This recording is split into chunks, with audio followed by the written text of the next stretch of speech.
technically Ivy's not really cheating because Harley did leave the last issue when she came back and she was like, I know you're doing stuff out here in Gotham or whatever, or like out here outside of Gotham. I'm gonna go back home though, and when you're ready, then you can come back. I feel like that was kind of like left on the open end. The But gays whatever. always have an excuse to make the relationship conveniently open. I How didn't do it. convenient. Now they open. Um, Now they're in an open relationship. I'm just saying this. I'm just going by what was in the book. Okay. Okay. I'm just going by what was in the book and what was said. Nonetheless,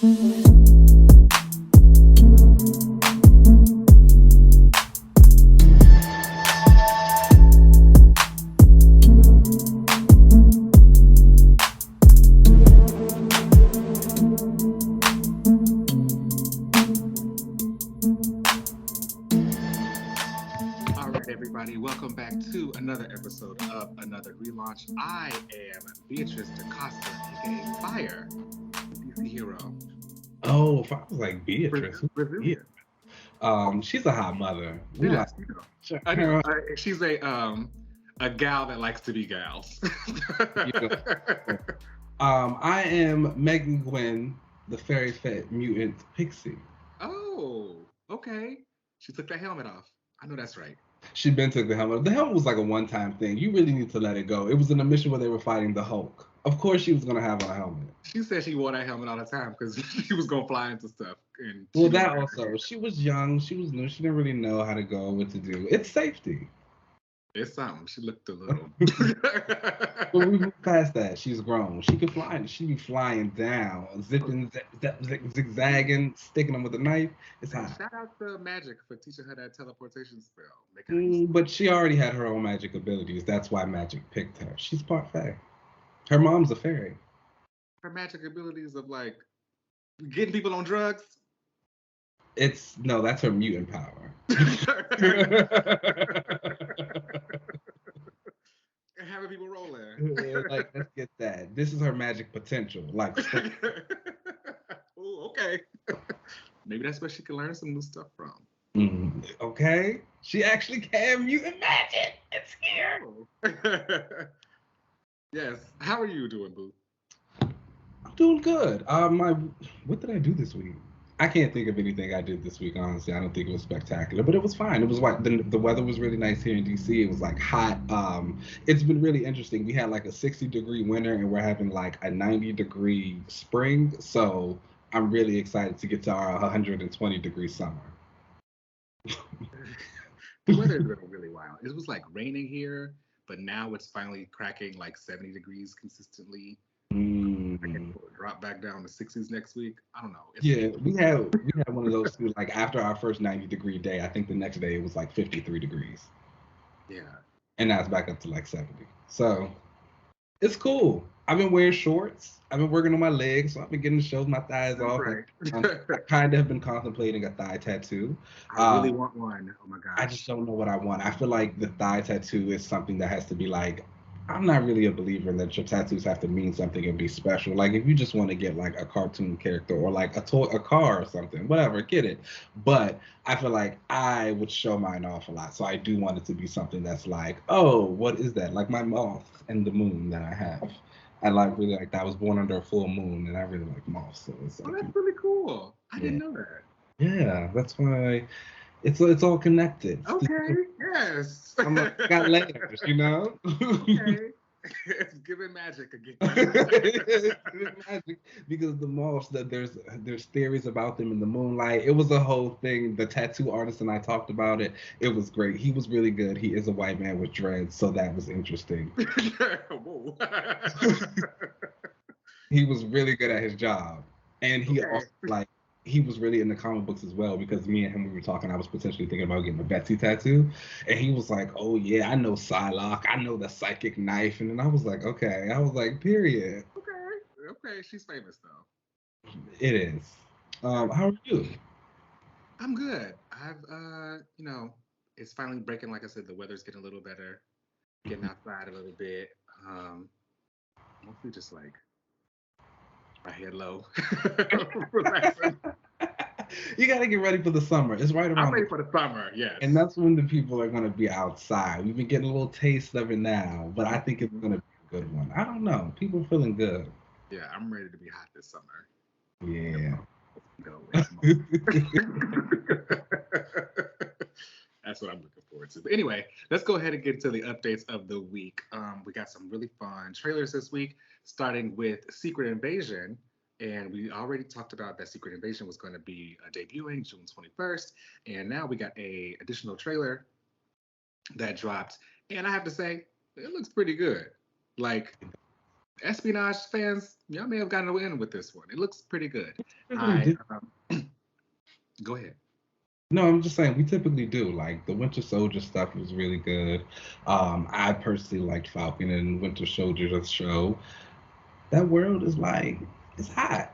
Nick Fury is good too.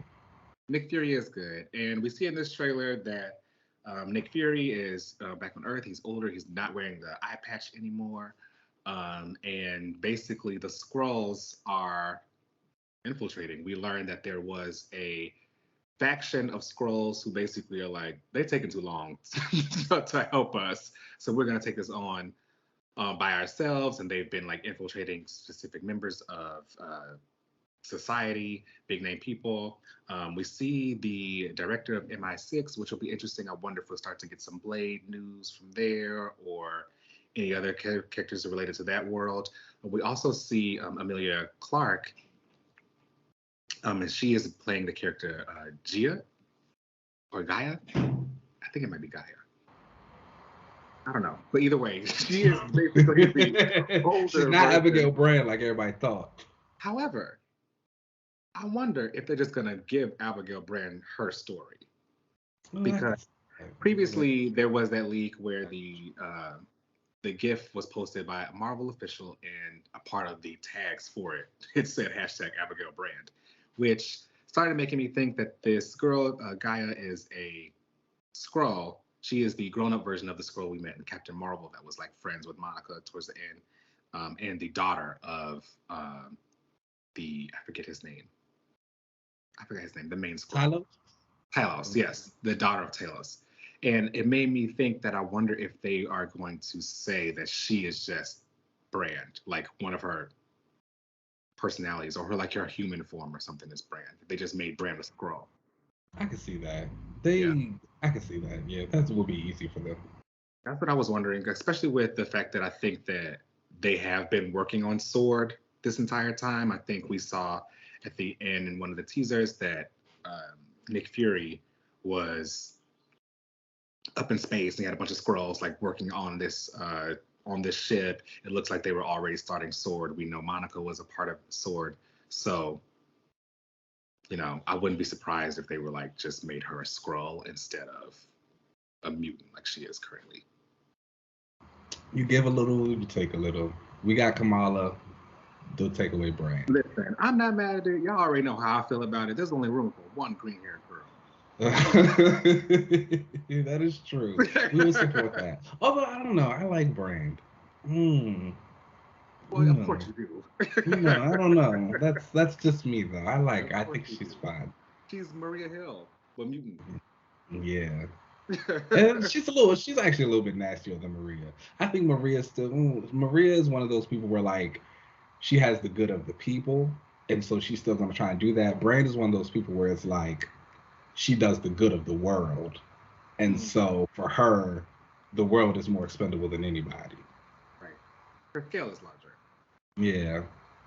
They're great girls. I love them. I can't wait to see them interact. Whoever she might be. Yes. As we saw in the trailer, we saw Colby Smulders returning as Maria Hill, and it looks though that she is like on Nick Fury's side, but obviously not. She's not feeling him too much because she feels as though she's been left in the dark. So that'll be interesting to see how their dynamic changes. Also, if Nick Fury is gonna die, the thing about you is time exists. So.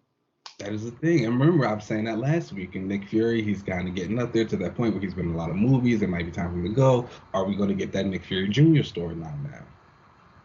Maybe they cloned him or something, or a Skrull is a younger version of him that they couldn't quite get the face right or something. Oh, he well, you know, he dies and then like a scroll takes his place. That would be so lazy. I would hate that. Yeah, we'll see. We will. All right. I really like the trailer. I'm excited for the show. Next, though, we got the movie Blue Beetle. They dropped their first trailer, and I have to say, it looks really, really good. That was a good trailer. Fantastic. That was a really good trailer. We've talked on this show a bunch of times that we believe that Blue Beetle could be like the fifth pillar of DC, and it looks like they are really leaning into that. This trailer just looks really fun, a little Power Rangers influenced with some of the fighting and some of the scenes, but it looks like a really great like superhero movie, which is all you can really ask for.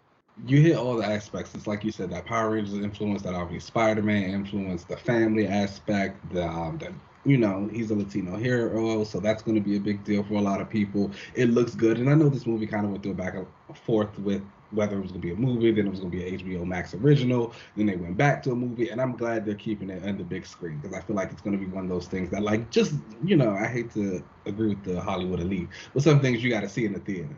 It's just a different effect. It is, yeah. And I think this movie deserves to be, you know, given a chance in theaters and seen like that. Agreed. So I'm really excited for it. Shout out to Blue Beetle. It kind of also made me realize that I do like Blue Beetle. I don't necessarily like keep up with too many of his books and stuff like that, but whenever he appears in something, I really enjoy it. I play him on Injustice all the time. I really like a lot of he clears it on Injustice. It's like really good. I've seen like a lot of like animated appearances he had. I think it works really well. Again, I think Jaime is just a very relatable, fun character that a lot of people can get into. And the suit is hot. Yeah, the suit is great too. Were you a fan of the voice? No, well, like I'm not gonna computer. Yeah, I'm not gonna say I wasn't a fan, but I think I am just too used to the Young Justice Blue Beetle voice, and so like that's what I just heard in my head. So I had to like kind of adjust myself to be like, oh, this is something different. This is that. So I wasn't expecting it to be so generic though, but I guess it does make sense. I thought it should have sounded a lot more alien, again, like the Young Justice one. Yeah, but again, I probably just have a bias because that's like my favorite superhero cartoon, and I've heard that the most. Yeah, it could be something where like it adapts to, like maybe the voice will change and things like that. They have an option to change it later. Who knows? Who knows? We'll see. It's gonna be fun. I'll be there. I'll be seated for sure. Definitely watch that trailer, everybody. Next trailer we got was the Spider-Man Across the Spider-Verse trailer, and again, this just looks fantastic. A lot of different art styles as far as the different like universes that they went through. Now we meet Miles, and he's a little bit older. He is the Spider-Man of his universe, but something's happened where he's been pulled into the multiverse. They have this place called the Lobby where all the spiders meet, and Spider-Gwen pulls him in, and long story short, something happens where everyone's off trying to attack Miles. Now, I've seen the theory that all the spider people are mad because his parents are alive and they don't have parents. That would be funny. And that kind of looks like that might be the case because, you know, we have Spider-Man 2099 saying Miles can't be here, like he can't be a part of this, like you don't know true loss and blah, blah, blah. So who knows? But I feel like he had his true loss moment. Wasn't that with his uncle in the first one? Exactly. And that was sad. The first one was good. Whenever Prowler came out and the music switched over, I actually listened to that soundtrack in the gym. Hotness. I've told the story on here before about me crying in that movie. Yeah. It was like full on sob. I couldn't take it. Yeah, I get it though. It's an emotional thing. It's a big deal. I don't know. The movie looks fun. I don't know how I feel about Spider-Man 2099 being so aggressive against Miles, but also he looks really good. Oscar Isaac sounds good doing the voice, so it's working for me. But you know, I like Miggy. That's my boy, so he needs to be painted in the best light at all times. Well. Yeah. It's like he got to get stomped a couple times. Miles might have to clear it a little bit. He'll come to it. Sometimes they always do after they lose a fight. But we'll see. I'm excited for a Spider-Woman in this. I love Issa Rae, so yeah, she looks really good too. That design looks good, and she's pregnant in it too, right? Yes. So they seem to be giving Jerry in this. So we'll see. Shout out to Spider-Woman for having one of the like most famous comic book pregnancies. Truly. Yeah, and I remember being so controversial when it happened. But Yeah, a lot of people were mad, like yeah, really mad. But I think that's just people hate women, unfortunately. they do. It's Do you like, and then she was pregnant superhero and like, oh my God, you're showing that a woman can be pregnant and still do stuff? What? Ah, yeah, that was a crazy time. yeah. What a time. Do you think that she should be like always in the spider corner, or should she just kind of pop up for stuff like this, but then I don't be able know. to on her own? I've done, you know me and my relationship with Spider-Man and like the Spider Girls and all that stuff like that. So I'm not gonna be sitting up here like, oh my God, yeah, I love when Jessica Drew comes in and helps Peter. Like, no, I'm cool when they don't acknowledge each other. But it is fun to see her and have her and stuff like this. So it's like, I guess use it if you got it. Yeah, and she's got it. I mean, she didn't get bit by a spider, and her powers aren't spider related. Can she fly, or does she just glide? She glides. Right, and she can shoot venom blasts and stuff. Shoot venom blasts. She's fun. She can fight. She's a secret agent. She lived in Transnia. She's a hot girl. English, but like always in America. Most of them are. Like That's what I've been realizing. Like it's a quick aside, like, when I think about like Betsy being Captain Britain, and it's like, oh, who are the British heroes? And people always start talking about like those really old Marvel UK characters who never get seen anymore. And I was like, I'm sorry, the people are not going to want to pick up like Captain Britain and Motormouth. Which like, and I get it because like you are the UK people, those are the people you know. But I was like, all the UK heroes who are popular, who you really like, live in America. They all live in America. Yeah. So it's like they just need to be back in the UK for maybe like an event or something, and then they can go back home. Something to like make everybody remind everybody that A lot of them are actually from the UK. A lot of them are from here, so it's fun. Yeah, I'm really excited for the Spider-Man Across the Spider-Verse movie. I think that's going to be great. I'm not going to be a fan of Miles and Gwen getting together. I'm telling y'all that now. I don't think anybody is. But it looks like that's what's going to happen. So, like, I don't think I've seen anyone from the Miles fandom say they like it. I don't think I've seen anyone from the Gwen fandom say they like it. I don't think people who see the movie who don't know about anyone, I don't really see them going up for it. Bendis did it in his run with Miles like years ago, and everyone hated it because like I think the ages are different. Like I think Spider-Gwen, She looks it. Running Valley. Let me not be mean to that girl. The next thing of news that we had was the Hollywood Reporter is reporting that Legendary has acquired the rights to Street Fighter, and they are going to be working alongside Capcom for TV and film projects. Now, you and I are both like video game fans. I'm not that big of a Street Fighter fan, but I would watch the movie. And the show. Okay. I'm not gonna lie. I play the game obviously, but like I don't play them the way that I play other fighting games like Mortal Kombat or Injustice. But are you excited for this? I am. I like the Street Fighter games. I've always loved things like Marvel vs. Capcom 2 as well that will have a lot of them in it. I think they're fun. I think they've tried to do a movie for them a few times before. It hasn't really like hit the way I would have liked it to. Chun-Li is my girl. Cammy is like one of my favorite like fighting game characters of all time. Really? So yeah, like love her down. And back in that old it was one of those Street Fighter X-Men games that they had. In Cammy's ending, she gets saved by Betsy. Oh, I didn't know that. Because they're both British girls, and so they're both fighters. But the Hand comes and tries to like kidnap Cammy, and Psylocke comes in and like helps her fight them off. And she's like, "Okay, like what you gonna do now?" And I was like, "Oh, sisters." Cammy's new costume in the most recent Street Fighter game is very Betsy Captain Britain coded. The like coat one with the Union Jack flag on the back and everything, yeah. And just the fighter, like. Like, okay, I see it, but yeah, so I'm excited for that. It'll be hot to see. As long as I got my girl. It should be fun. I like a lot of the Street Fighter games. I'm not very good at them. That's why I don't play them that much. Not very good at those. But I think the shows and the movies and other kind of projects should be a lot of fun. Yeah. All right, but that's all the news we have this week. Let's go ahead and take a break, and then we'll come right back.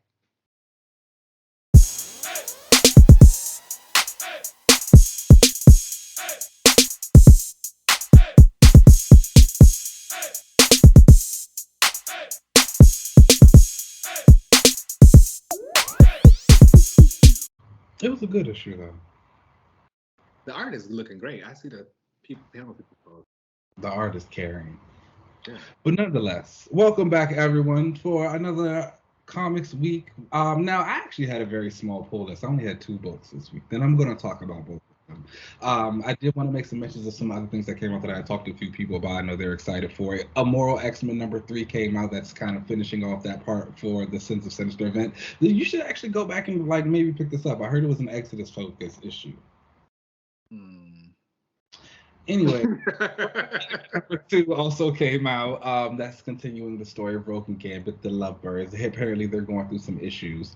And Radiant Pink #4 came out. Now, I'm only bringing this one up because, as I said, my pool was kind of low this week, and I've realized I've been doing some shuffling around of it. It's getting a little bit smaller. So I'm actually going to be starting 2 new series. They're not new. They're new for me. From Image, Rogue Sun and the Radiant Black book. And I've heard really, really amazing things about both of them. So I'm gonna I think the Rogue Sun is maybe up to like its 20s, maybe. Radiant Black might be just a few below that, maybe like in the late teens something. But got some time, want to catch up on them, see what they're going about. And the Radiant Pink I know is like a spinoff. Apparently Radiant Black has been so popular, it has had a few spinoff series now. There's Inferno Girl Red, there's this Radiant Pink. So like shout out to them. There's an animated series in the works that has like a trailer and stuff out. Really? See, yeah, I didn't know. I'm getting on the train just in time. Love that for me. But yeah, so check those out. You guys let us know if you out there thought they were good, especially Immortal. Let LZ know what's going on with Exodus.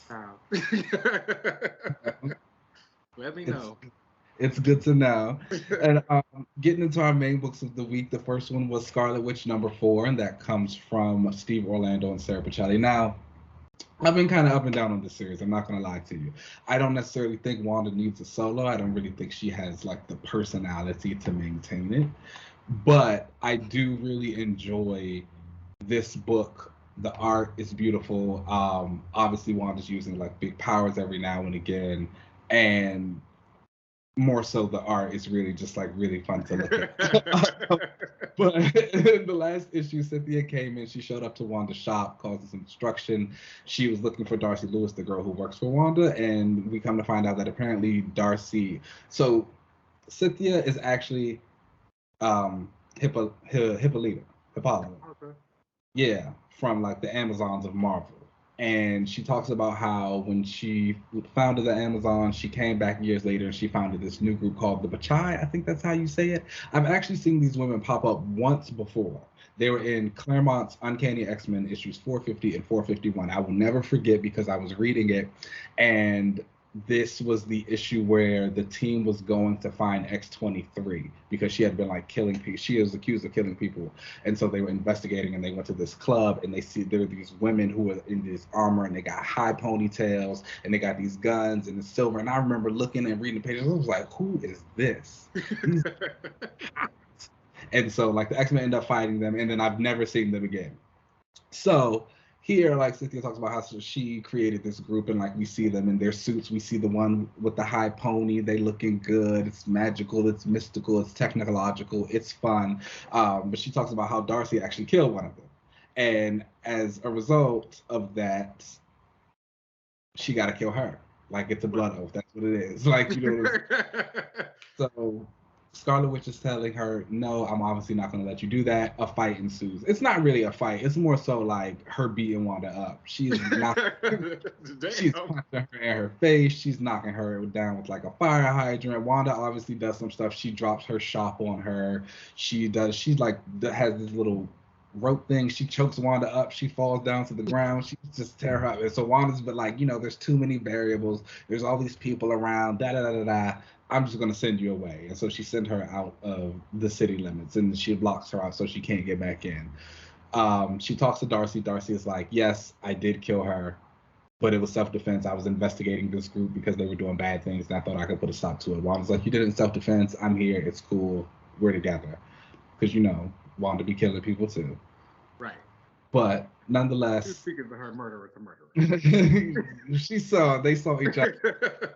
But Cynthia is like, you know what? She's done with it. She's over it. We see her at the end of the issue. She has like covered herself in this black goo of some sort. I'm assuming this is what's going to help her get through the field to get back to Wanda. And she's like, Wanda, it's me and you. And if you have seen the preview for the next issue, you know, Wanda's getting a little something else coming for her. So be on the lookout for that. But all in all, I thought the issue was good. It was like fun. It was rock'em sock'em. I'm always going to be here for a little good fight scene. Wanda was doing a few of her moves. You know, everybody loves to talk about how she was trained by Captain America. She showed it. She threw a punch. She did a backflip. It was. There was this one part where after Cynthia kind of like cut her up with her axe, Wanda was like, "You only get one," and just know, you know. And as she's talking, Cynthia's like, "Please," and she just punches her in the face again. You gotta catch them while they monologuing. It's just like, okay. So that was like a fun little moment. It was a good issue, and I'm excited to see what comes back. I think it's nice. Wanda needs somebody to fight, and like this is a fight for real, because the girl's like showing kind of about she's just here to beat you up, and so how she's combating that is really interesting to see. This was a lot better matchup than the one she had against Dream Queen in the earlier issues, which I think should have been a bit more expanded. So like, shout out to Wanda for having 2 rogues now. Okay. Well, maybe this Promising Iceman book might be pretty good. I think it will be. I think especially if he follows up on some of the stuff that Luciano did in that Infinity comic. Yeah. In for a hot treat, because that was really good. So we'll see what's going on. All in all, I probably he can leave Romeo at home. This time, a new man. We get a new man. Yeah. I don't know. Bobby's kind of had a couple men already. it's life. Like, I can get that part, like but also with True to Life, they spin the block. That's true. And Romeo's making his turn, so you just got to deal with what it is. So nonetheless, I thought this issue was really good. I would honestly give this like a 4 out of 5. I do think there are still some things about Wanda just in general that's like, I don't know how long you're going to be able to do this, but what we're getting now is fun. I'm having a good time. Wiccan's showing up soon, so I'm going to stick around until he's here at least. Okay. So shout out to them. And the last book on our list today is Poison Ivy number 11. And there's not really too much I can continue to say about Poison Ivy. It's a really good book. They won a GLAAD Award for Outstanding Series. Shout out to G. Willow Wilson for really like pushing Ivy into a place that I feel like not only puts her on her own, but reminds people that she is a great character in her own right. Just like she's got her own lore, she's got her own stuff, she's got her own things. It's not just Harley, because whatever. But nonetheless, here in this issue, we discovered that Ivy's Lamia spore, the thing that she was using to try and cause the New Age apocalypse, are still very active, and they have infected a bunch of the women who are around her. So they're having like this big party, and like it's kind of like an orgy. She might have cheated on Harley again, but nonetheless, all of a sudden she realizes. Like to cheat. What? Ivy, Betsy, it's like, what's going on? I don't know. They don't. I don't know what you're talking about. Anyways, Ivy realized that she actually like has control over all of the women.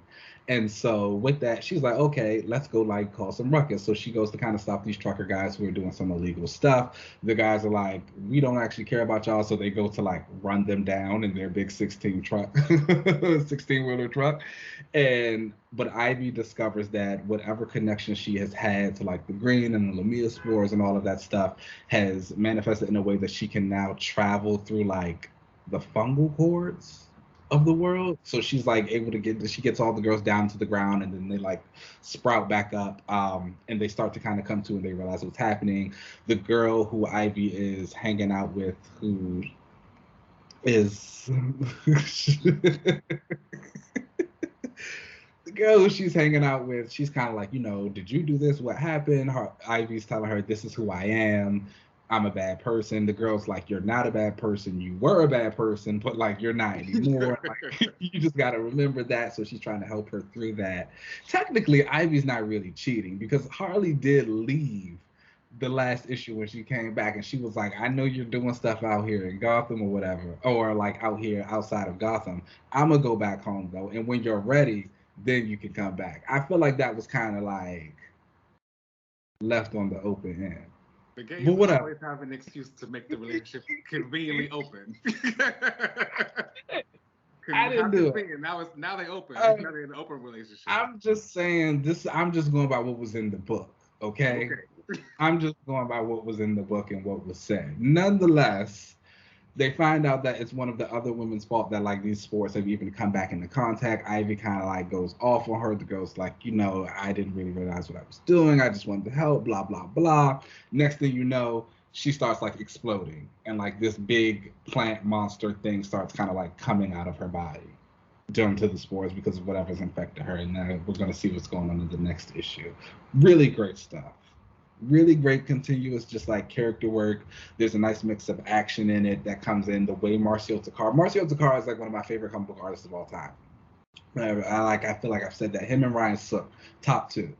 And the stuff he does here, the way he does Ivy's transformations, the way he draws the spores, the way he does like the emotions, the face acting, it's all just really, really good stuff. Great book. I continue to enjoy it every single month. You can understand why it wins awards. You can understand why it keeps getting extended. Shout out to G. Willow Wilson. She is a true, real writer. I would give this, like, honestly, a strong 4.5 out of 5. Yes. Yeah, like pick them up.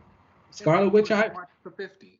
You know, the women's solos are kind of clearing it. I don't know if the people have been paying attention. They are. But all the girls are like doing what they need to be doing right now. I don't know what's going on with everybody else, but shout out to the women. Their stories, women, what did Reese Witherspoon say? Women's stories matter. They just matter. They just matter. It's that simple. I agree. Okay.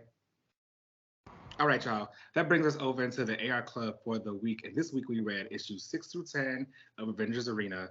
And this is when things are starting to like heat up as we're like marching towards the end of this series.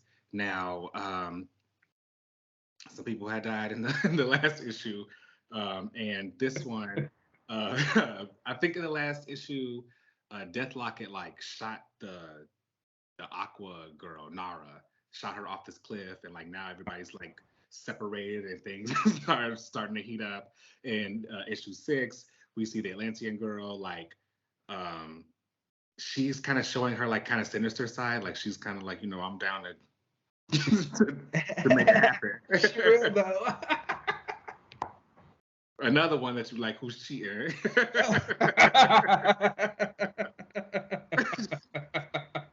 Yet again. She likes to have fun. Is that what they call it? Because again, she was with Kid Britain, but she was whispering in that boy's ears the whole time. And of course, later on in the issue, we see what happens. Now, we are shown that Hazmat, what's that boy's name? Reptile and X-23 are like they're on their own team, but then Hazmat steps on this thing that causes Trigger Scent to go.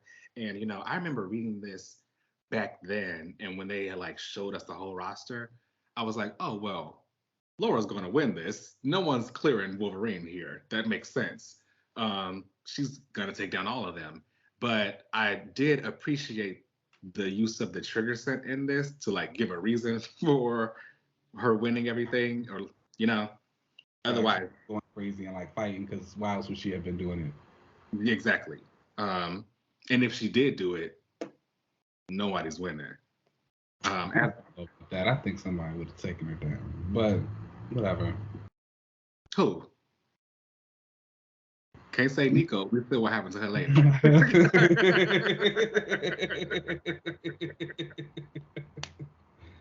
I'm just saying. You saw what happened to her.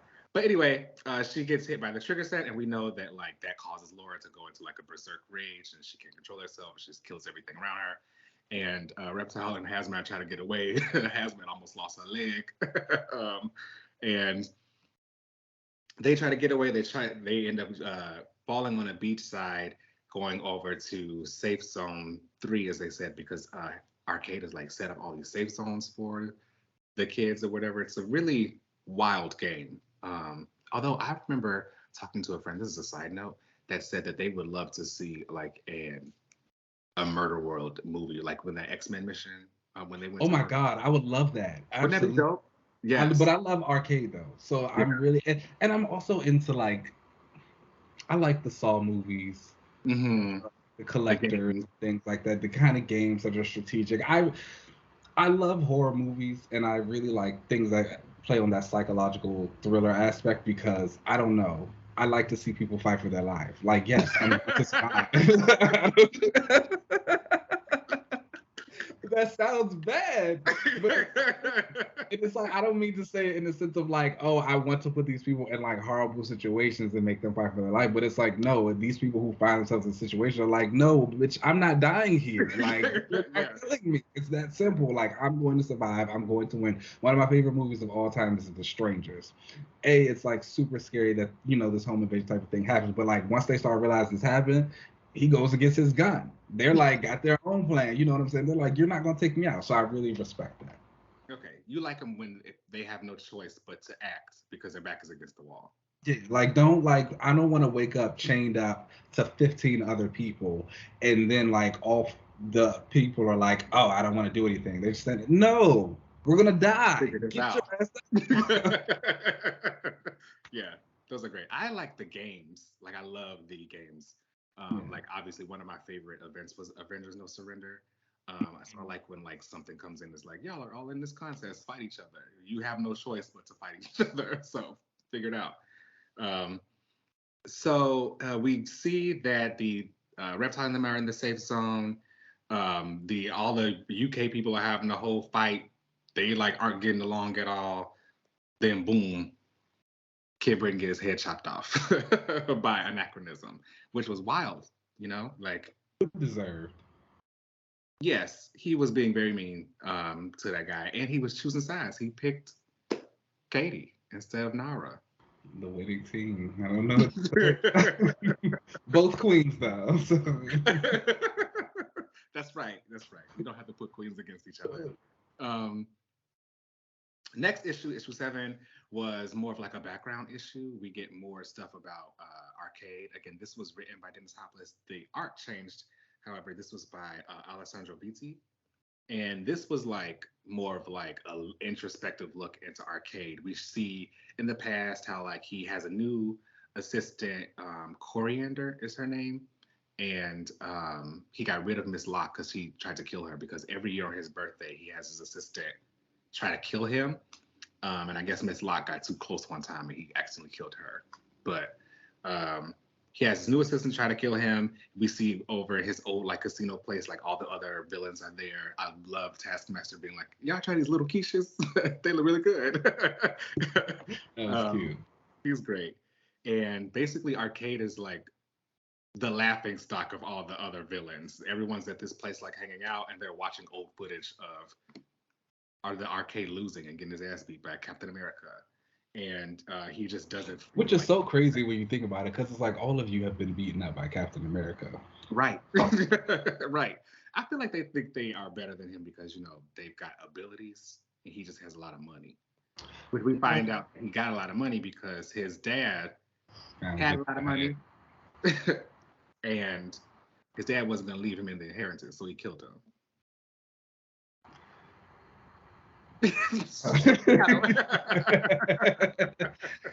Oh my God, cheating and murder. I didn't say anything. Oh my gosh, exactly. No kind of contest to that, just okay.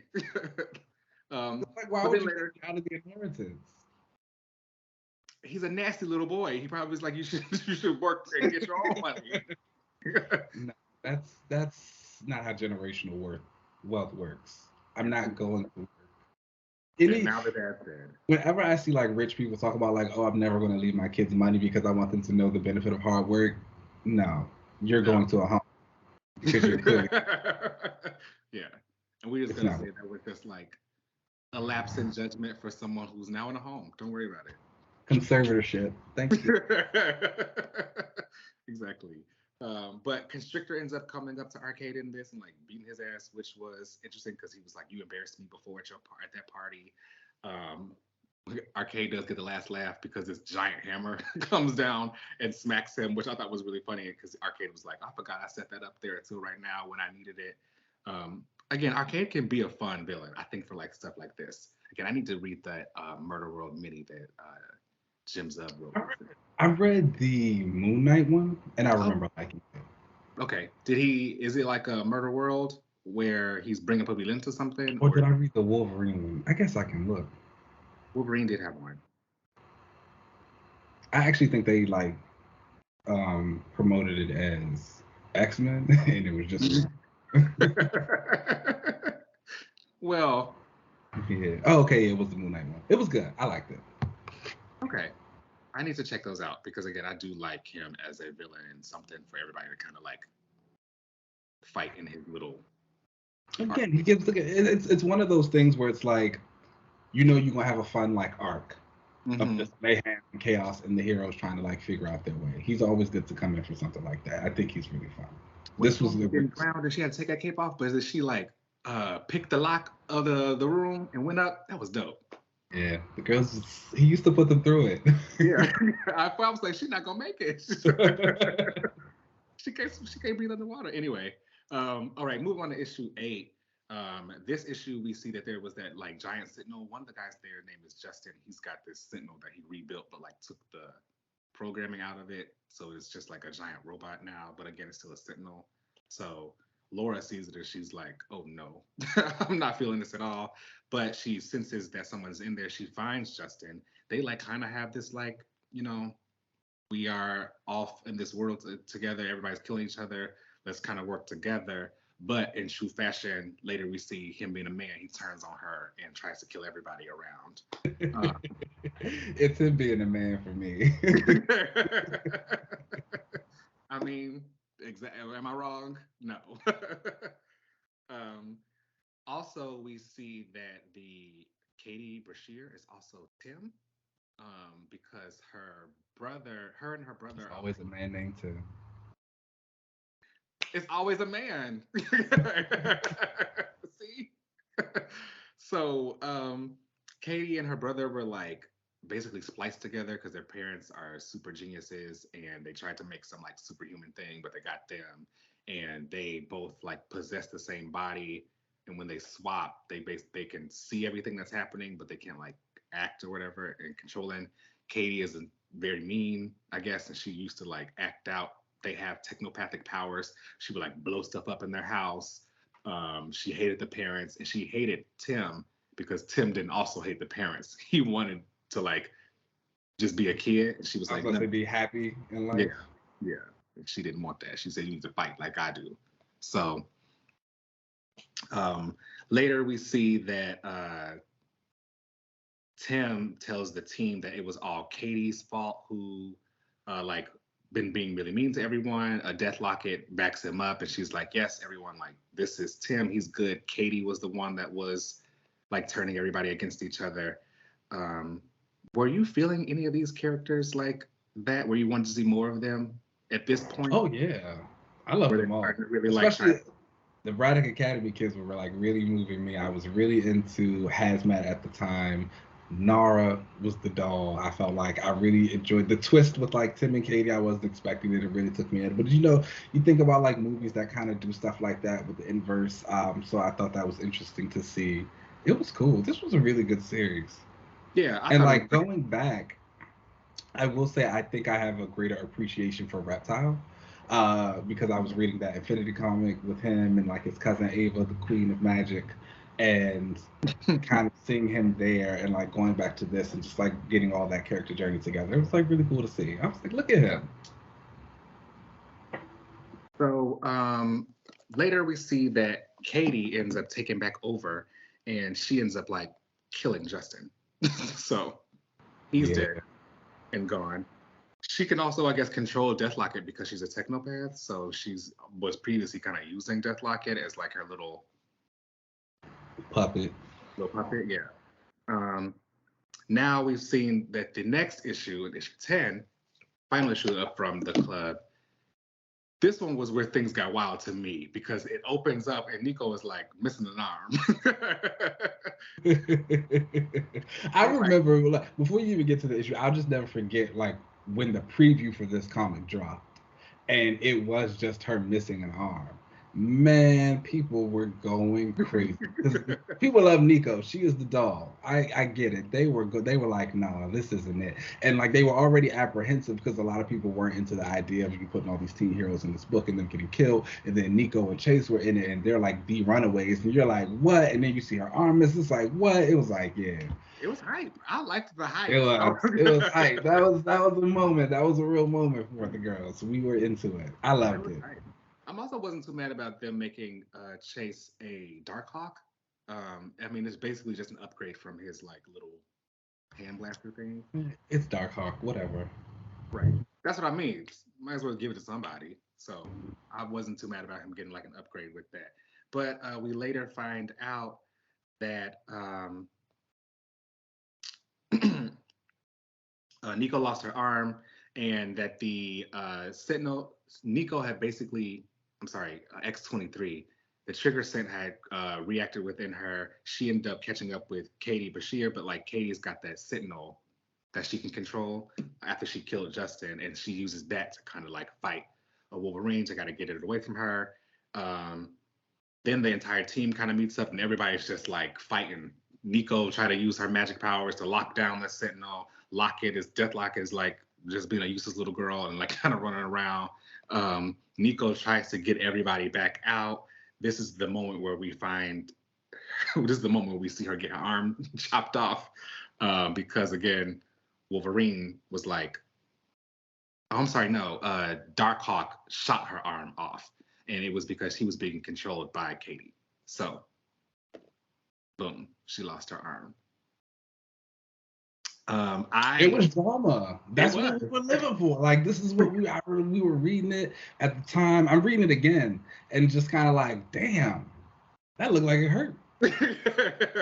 Yeah, and her like trying to like pull herself to her wand in the sand, which I think was also broken. But like, shout out to her, because you know what that was? That was the will to survive, the crawl into the wands, resurrect herself, do all of these things. It's like, this is what you need. You gotta want to fight. You gotta want to live. This is what we're here for. Yeah. I don't know, because when she got to her wand, she kind of passed out. But she also lost her arm, so I'll give her that. Yeah. There's a lot of blood. Next week, though, we'll be reading 11, 12, 13. And 14, so 11 through 14.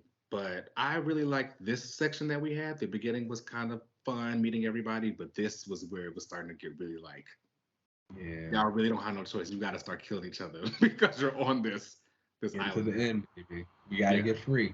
Yeah. How would you rate this series so far?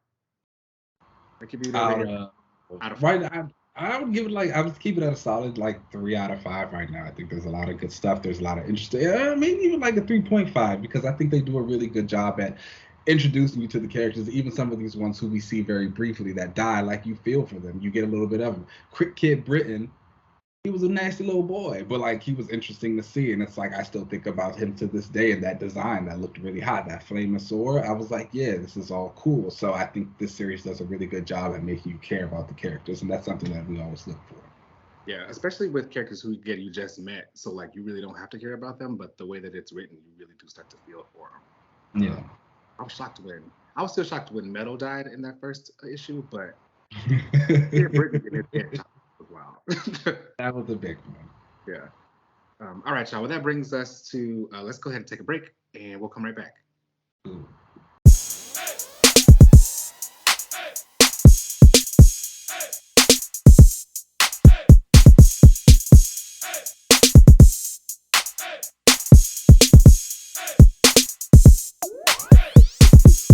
La la la.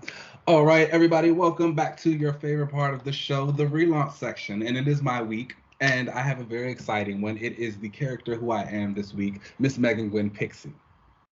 Okay. Now, I've been doing a little bit of rereading on some things. Isn't that fun? Always. Pixie related, of course. And I also went back into Marvel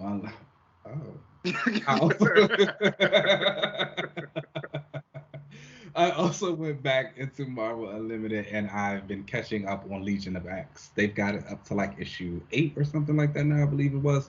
And she has I wouldn't say significant part in the book, but it's notable. Like she's on panel very frequently. She's doing stuff. She's using her magic. She's using her knife. She's like helping talk about spells and things like that. It's very cool. She is very much kind of, I guess, become like Nightcrawler's second in command almost, it seems like, in that book. So shout out to her for rising. And it's kind of also made me realize that she might be like rising on my favorites list. I think she might have cracked top 5. I won't tell you guys who got dropped because I might get jumped, but just know some changes are going around.